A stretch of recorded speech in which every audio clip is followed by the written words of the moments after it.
I always wanted to build my own family, to marry the man I love, and to spend the rest of my life with him. My husband, Brett, is the man of my dreams. We are both fortunate to be from well off families. It happens that our parents are close and they kind of knew that we are going to be husband and wife since we were young because we were pretty close. Our families tend to celebrate holidays together and even travel to the same place. My father and his father are childhood best friends and they act like brothers to each other, hence, that is why our families' bonds are strong and indestructible. The same goes for our mothers. My mom and his mom are very close to each other. They shop together, go to tea, and attend the same social events. Also, Brett and I have been pretty close since we were young. He has always been my crush until college. And then he confessed to me after graduation that he feels the same and it was like a dream come true. But Brett's sister, my sister in law Tara, never liked me. I don't know why, but ever since we were little, she never treated me right. She would roll her eyes at me and even smug me every time. She also spread nasty rumors about me when we were in elementary school, which is not true. Most other people would always say that Brett and I are a perfect match. It seems like we are made for each other. I would lie if I say that statement doesn't flatter me at all because it does. It feels like I am living in a fairy tale full of love, positivity, and good things in my life. Before Brett and I got married, we were dating for 3 years. Our dating phase was very easy and smooth because our families were very supportive of us. And I think that through our relationship, the bond of our families became stronger. There are no holidays that we don't get to spend together, and all the travels we plan are journeyed by two sets of families. It was so great. But little did I know everything is just a facade trying to hide an underlying hatred and jealousy. I thought everything was perfect between us. I mean, of course, Brad and I are perfect together, but I couldn't believe that our families aren't. They were just putting on a show that they like each other when in fact they loathe everyone. It was during our engagement announcement when I overhear my soon to be mother in law Wendy talking to Tara, my sister in law. I am having a nervous breakdown inside, Tara. I know something is coming up. Something is about to happen. That is why Brett summoned us here. You know that we only gather on special occasions, and today is just an ordinary day. But I completely refuse to believe that this is just an ordinary one. I know he will announce their engagement. I heard Tara gasping.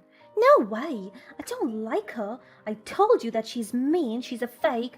I won't let her have my brother. Mom, don't let it happen. Of course I won't. My heart was shocked when I heard the aggressive in Wendy's voice. What does she mean? I never heard her like this before. She has always been so sweet and soft spoken. I couldn't stand being with that girl, especially her mother. You know I only befriend her because of your father. I don't understand what your father likes about the girl's dad when in fact he's supposed to be our competition, not our partner. And ugh, her mother's face annoys me.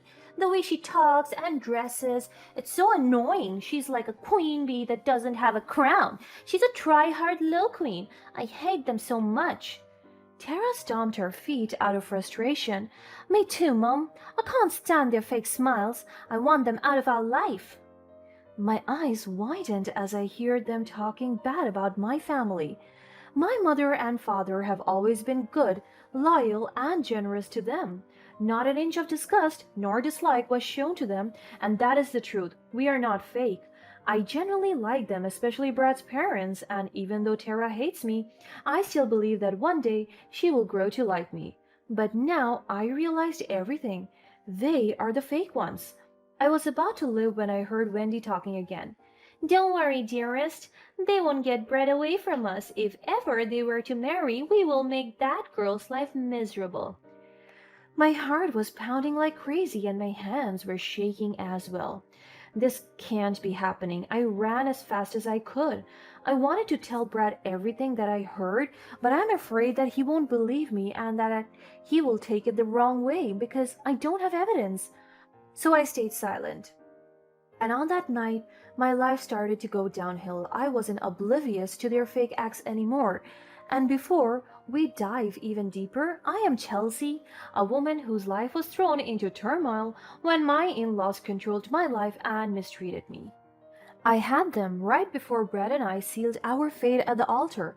I wanted to expose them both, but I don't want to be wrongly accused as a liar because I don't have any evidence. I wanted to tell my mother about it, but I'm afraid that their friendship would ruin. I'm also concerned about her having friends that are fake to her. On top of that, I don't want to cause an even bigger scandal because it would affect our wedding. So I kept my mouth shut. On the day of our wedding, we were so happy. Everything seemed so happy, but they didn't know that I already know everything, the insults and fake treatments. But I still kept a genuine smile because besides, this is my day, our day, my husband and mine. So I have to enjoy and savor the moment. But my mood instantly dropped from ecstatic to complete disappointment when Wendy, my mother in law, told us that we are going to live in their house. I was so confused. Brad, Chelsea, we're so happy and ready to welcome you to our humble abode. I know you have always been so familiar with the house. It's where you and Brad used to play when you were young. I knew that it would always be your home. She smiled at me genuinely, but she cannot trick me. I know that she is fake. Thank you, Wendy. Mom, I am Mom now. She held my hand and smiled at me. I saw Tara roll her eyes as she was standing behind her mother, so I cleared my throat. Thank you, Mom, but Brad and I have already planned to move to our new home. We just found a property within the city and it perfectly suits us. We were going to move there as soon as we get back from our honeymoon. She let go of my hand and heaved a deep sigh and gave me a fake smile as she was trying to control herself. No, I won't allow it. My jaw dropped. What is she talking about? Mom, we already planned this long before you. I want you in the house, the two of you. That's final. I talked to your mom and dad and they agreed to it. They even like the idea of you two living in the house. It means that we are going to look after you. I held my tears back. I wanted to run and cry. Why is she deciding this for us? We are a couple. We want our own space. And then my mom came and stood next to Wendy. She smiled at me and Brett. Chelsea, Brett, Wendy is right. We want you both close to us. We don't want to be away from you two too soon. I closed my eyes and heaved a deep breath. I just nodded in response. As soon as I opened my eyes, I saw Wendy smirking at me, and there it starts. The misery of my life began as soon as we moved into their house. Now, Brad and I have already been married for 2 years. The first months were bright. I even thought that the things I overheard during Wendy and Tara's conversation were not true because they treat me right. But when my husband went on a 3-month business trip abroad, and it was just a few months after our wedding, my in-laws, especially my mother-in-law and sister-in-law, even my father-in-law, would mistreat me. They treated me differently than they used to when I was young. And the worst part is, all the mistreatments began when I caught Tara inside my walk-in closet, sneaking in some scarf on her paper bag. I confronted her right in time that I caught her in the act. She gaslighted me and even called me out as I was wrongfully accusing her. And I didn't know it was that time when she started telling her mother and father horrible things about me. My in-laws started accusing me of bullying my sister-in-law Tara. Our once harmonious nuclear household became a breeding ground for resentment and tension as I found myself trapped in Wendy and Tara's web of torment. And these accusations went on for 2 years without my husband knowing. I now get why Tara and I never got along since we were kids. It is because our personalities are the complete opposite. It doesn't even match each other. I'm an only child, but I always learned how to be sympathetic and empathetic to anyone. Tara is the embodiment of spoiled entitlement. She took delight in asserting over people that she thinks are lower than her, and that includes me. And now, as her sister-in-law, she always shows dominance over me. And with that, one of her most preferred methods of attack was invading the sacred sanctuary of my personal space, my closet. I caught her one time and thought it would be last, but I was wrong. She did it once again. Time and again, I discovered my cherished clothes missing, only to catch Tara flaunting them without remorse. Confronting Tara about her audacious invasion of my privacy was an exercise in futility. She reveled in her power trips, manipulating the situation to make me the villain in her twisted narrative. Every confrontation left me feeling powerless, gaslit, and unjustly accused. So one time I confronted her once again. I approached Tara in the living room. She was sitting on the couch, wearing a smug expression. Ed and Wendy, my parents in law, were also in the room. I took it as an opportunity for me to confront their spoiled daughter. Tara, we need to talk. It's about something that has been bothering me for a while now. Tara rolled her eyes dismissively. Oh, here we go again. What's your next fabricated accusation, Chelsea? She jabbed those words in a mocking tone. I took a deep breath, trying to maintain my composure. It's not fabricated, Tara. It's about the constant invasion of my personal space. My clothes have been disappearing from my closet, and I strongly believe that you're the one taking them because I have caught you several times. She just smirked confidently, reveling in her perceived victory. Wow, Chelsea, you really are desperate, aren't you? Making up stories to deflect attention from your issues. Mom, Dad, you have to believe me. Chelsea is bullying me. I can't believe my brother married this woman. Wendy immediately came to Tara's defense, glaring at me with disdain. Chelsea, how dare you accuse Tara of such things? She's our daughter, and we know she would never do something like that. Stop trying to tarnish her reputation. Oh God, here we go again. Ed seemed conflicted, torn between the two sides. Let's not jump to conclusions, Wendy. We should listen to both sides of the story before making any judgments. I am so tired of all of them. I want to tell my parents about everything, but I know that they will do everything just to make me appear a bad person, and I'm afraid that my family will be affected by it. So I have to face this myself. Fine, if you won't believe me, I'll find a way to prove it myself. I stormed out of the room and never spoke to them again. The noxious fumes of malice intensified when I made a chilling discovery, a revelation that shook me to my core. My hard-earned money began disappearing without explanation, and the sinister truth became impossible to ignore.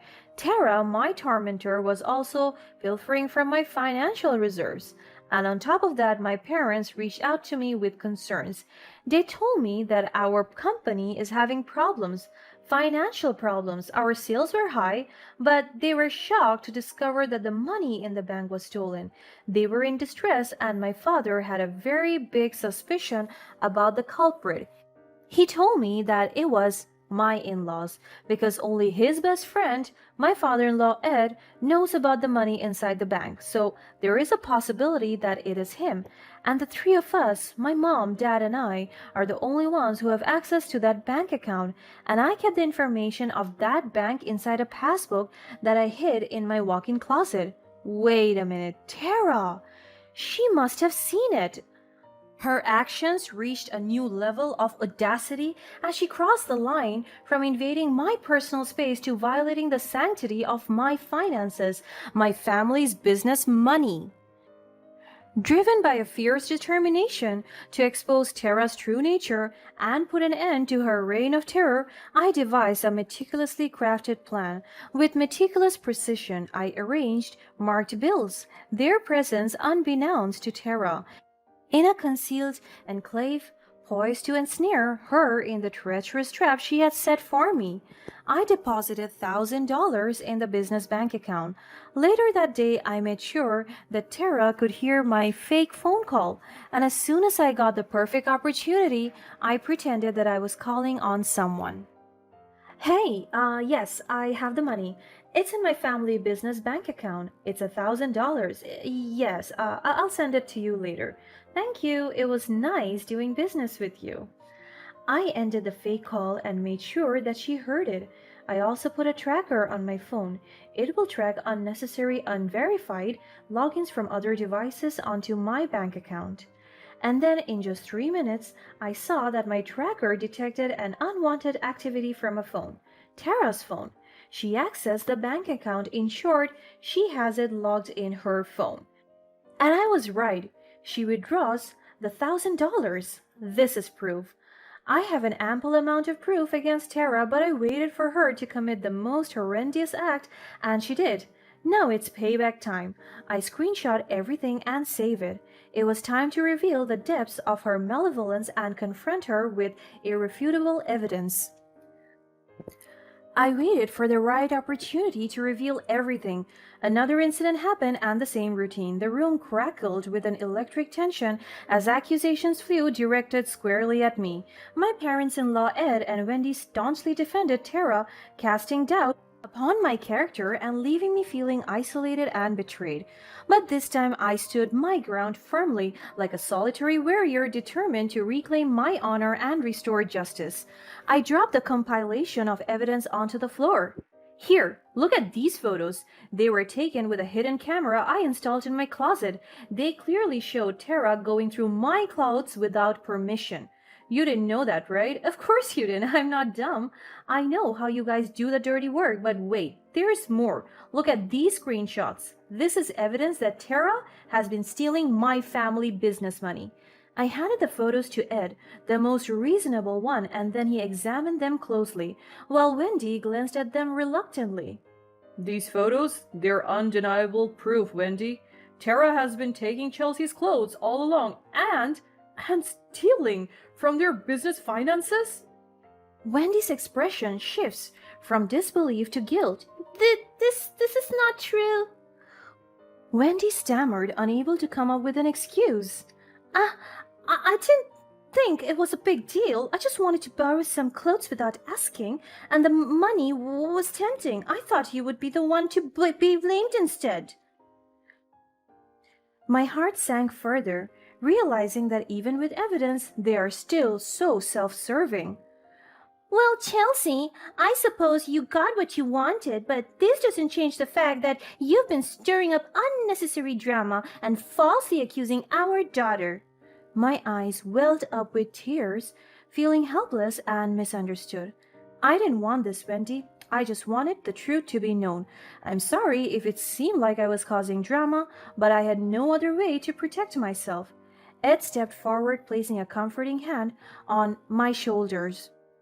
Chelsea, we should have listened to you from the beginning. I apologize for not giving your concerns the attention they deserved. We will address this situation and ensure it doesn't happen again. I'll talk to your dad about the money. No, this is a serious issue. My family is on the brink of a business bankruptcy, and I will not allow this to be settled with a talk. I will file a case against Tara and Wendy, and that is final. Wendy panicked and grabbed my hand. Please, don't do this, Chelsea. We're family. Oh, really? Now we are family? I'm so sorry, Wendy, but you are not my family, and I regret the day that I even accepted you as my mother-in-law. You and your daughter are abusers. As soon as I dropped that last word, the siren went loud as the police approached and arrested Wendy and Tara. My parents came and talked to them. In the moment of dramatic revelation, the truth unfurled its dark wings. With unwavering resolve, I unveiled the damning evidence, the stolen money, and the intricate trap I had so carefully constructed. The room fell silent, the weight of truth hanging in the air, as the reality of Wendy and Tara's actions sank in. As the curtain closed on this chapter of our lives, a new dawn of retribution beckoned. Stripped of their facade, Wendy and Tara faced the consequences of their actions. They could no longer evade the reckoning that loomed large, an opportunity perhaps for redemption through therapy or counseling as they grappled with the darkness that resided within them. In the aftermath, a sense of resolution lingered in the air. The wounds inflicted by Tara's relentless bullying would heal, leaving behind scar tissue as a testament to resilience. We moved forward stronger and wiser, the echoes of injustice fading into the distance. Growth and redemption bloomed in the fertile soil of our shared experience as we rebuilt the tapestry of our lives with newfound understanding and compassion.